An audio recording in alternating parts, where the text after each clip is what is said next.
টাকা হইলেও তেল পাইতেছি না স্যার, 125 টাকা গ্রামও কিনতে হয় স্যার। এরপরে একদিন দেয় 2 লিটার 3 লিটার, এরপর দিন গেলে স্যার পাই না। ডিজেলের তীব্র সংকটে দুশ্চিন্তায় পড়েছেন শরীয়তপুরের হাজারো কৃষকরা। জেলায় অধিকাংশ ডিজেল চালিত সেচ যন্ত্র বন্ধ থাকায় বোরো ধানের আবাদ ব্যাহত হওয়ার আশঙ্কা দেখা দিয়েছে।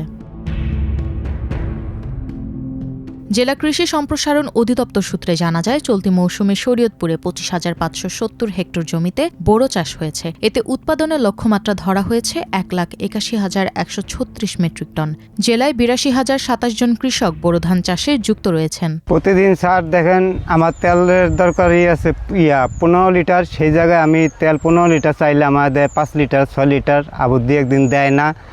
আর তেল আগে কিনতাম 102 টাকা, এখন কিনি 125 টাকা, তারপরও তেল বাজারে পাওয়া যায় না। আর তেলের সংকট এখন হলো একটা মৌসুম স্যার। সেচের জন্য রয়েছে 2,502টি ডিজেল চালিত এবং 701টি বিদ্যুৎ চালিত সেচ যন্ত্র। এসব যন্ত্র চালাতে প্রতিদিন প্রায় 20 থেকে 25,000 লিটার ডিজেল প্রয়োজন। আমাদের এখানে প্রায় 2,500 সেচ পাম্প পরিচালিত হচ্ছে। এখন পর্যন্ত বড় রকম কোনো সমস্যা হয়নি। আমরা সেচ পাম্প মালিকদের তালিকা তৈরি করছি।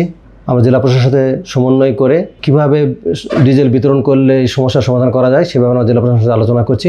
আমরা আশা করছি যে আমরা সমন্বিতভাবে এই উদ্যোগ, এই সাময়িক যে অসুবিধার সৃষ্টি হয়েছে, আমরা এটা কেটে উঠতে পারবো। অভিযোগ রয়েছে, কিছু অসাধু ব্যবসায়ী সুযোগ নিয়ে অতিরিক্ত দামে ডিজেল বিক্রি করছেন। 28 মার্চ রাতে মনোহর বাজারে একটি ফিলিং স্টেশন ঘেরাও করে বিক্ষোভ করেন কৃষকেরা। পরে প্রশাসনের হস্তক্ষেপে তাদের মধ্যে সীমিত পরিমাণ ডিজেল বিতরণ করা হয়।